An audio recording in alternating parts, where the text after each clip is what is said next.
नमस्कार। हम लोग उपन्यास विधा को पढ़ रहे हैं और ये सारे प्रश्न सभी परीक्षाओं में किसी न किसी रूप में पूछे गए हैं।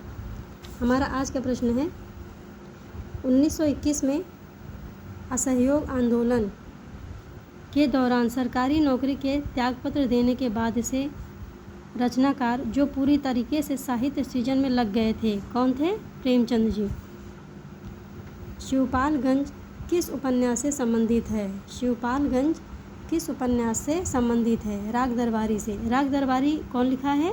श्रीलाल शुक्ल जी लिखे हैं। कौन लिखा है? श्रीलाल शुक्ल जी। और कब लिखा गया है? 1968 में।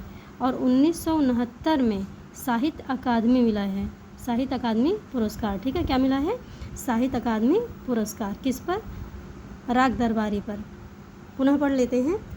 राग दरबारी उपन्यास किसने लिखा है? श्रीलाल शुक्ल जी ने लिखा है। 1968 में लिखा गया है। 1969 में साहित्य अकादमी पुरस्कार मिला है इस पर। और इसमें किसका वर्णन किया गया है? शिवपालगंज का वर्णन किया गया है।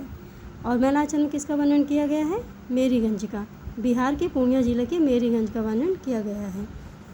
दहेज प्रथा अनमेल विवाह के दुष्परिणाम का चित्रण प्रेमचंद जी ने किया है। किसमें? निर्मला में। किस उपन्यास में किया है? निर्मला उपन्यास में किया है। निर्मला उपन्यास कब लिखा गया है? 1927 में। हम संधि याद करते चलेंगे, क्रम पूछ सकता है मिलाने के लिए, पूछा भी गया है कई बार। दहेज प्रथा अनमेल विवाह के दुष्परिणाम का चित्रण प्रेमचंद जी ने निर्मला उपन्यास में किया है जो 1927 में उन्होंने लिखा है। चितकोबरा उपन्यास की लेखिका का नाम है?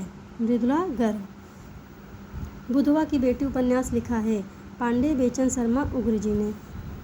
देवकी नंदन खत्री द्वारा लिखित चंद्रकांता उपन्यास है तिलिस्मी। ठीक है।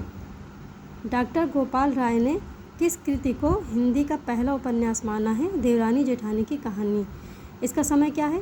पूर्व में इसके एक प्रश्न को हम हल कर चुके हैं। देवरानी जेठानी की कहानी 1870 में लिखा गया। कब? 1870 में। और इसको पहला उपन्यास किसने माना है?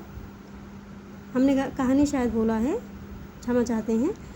डॉक्टर गोपाल राय ने देवरानी जेठानी की कहानी, इसका नाम कहानी है लेकिन ये इसकी विधा क्या है? उपन्यास है। ठीक है। तो ये कब लिखा गया? 1870 में लिखा गया है। और लिखा किसने है? पंडित गौरी दत्त ने। किसने लिखा है? पंडित गौरी दत्त जी ने। ठीक है। हम पुनः पढ़ लेते हैं। देवरानी जेठानी की कहानी, नाम इसका कहानी है लेकिन ये इसकी विधा क्या है? उपन्यास है। किसने लिखा है? पंडित गौरी दत्त जी ने लिखा है। कब लिखा है? 1870 में लिखा है। और इसको पहला उपन्यास किसने माना है? डॉक्टर गोपाल राय जी ने माना है। ठीक है। फांस उपन्यास का मूल कथ्य है किसान आत्महत्या। फांस उपन्यास का मूल कथ्य है किसान आत्महत्या से संबंधित है। यह प्रेमचंद का वह उपन्यास जो पहले उर्दू में बाज़ार हुस्न के नाम से लिखा गया था, सेवा सदन। प्रेमचंद का वह उपन्यास जो पहले उर्दू में बाज़ार हुस्न के नाम से लिखा गया था, सेवा सदन। इसका समय क्या है? 1918। क्या है?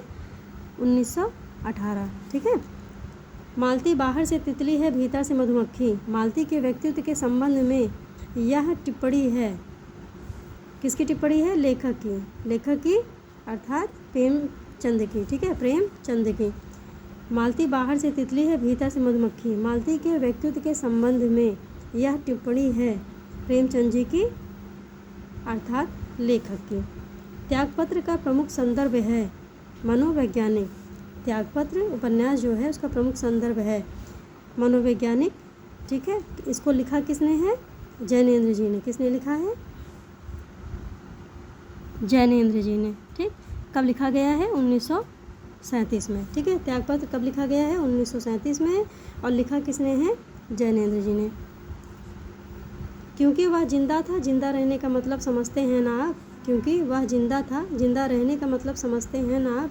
लोग भूल गए हैं कि जिंदा रहने का मतलब। महाभोज उपन्यास में यह कथन है। किसका है? बिंदा का। और महाभोज किसने लिखा है? मन्नू भंडारी ने लिखा है। इसका समय क्या है? इसका समय नेक्स्ट अगला प्रश्न जो हम देखते हैं उसी में इसका समय भी दिया है 1979। इसका समय क्या है? 1979। और लिखा किसने है? इसको लिखा है मन्नू भंडारी ने। मन्नू भंडारी। और ये किस प्रकार का उपन्यास है? राजनीतिक उपन्यास है। कैसा उपन्यास है? राजनीतिक उपन्यास है। ठीक है, इससे हमारे कई प्रश्न बन गए। महाभोज, इसको लिखा किसने है? मन्नू भंडारी ने। इसका समय क्या है? 1979। ठीक है, और यह किस प्रकार का उपन्यास है? यह राजनीतिक उपन्यास है। ठीक है, दोनों प्रश्न आपस में मिल गए हैं।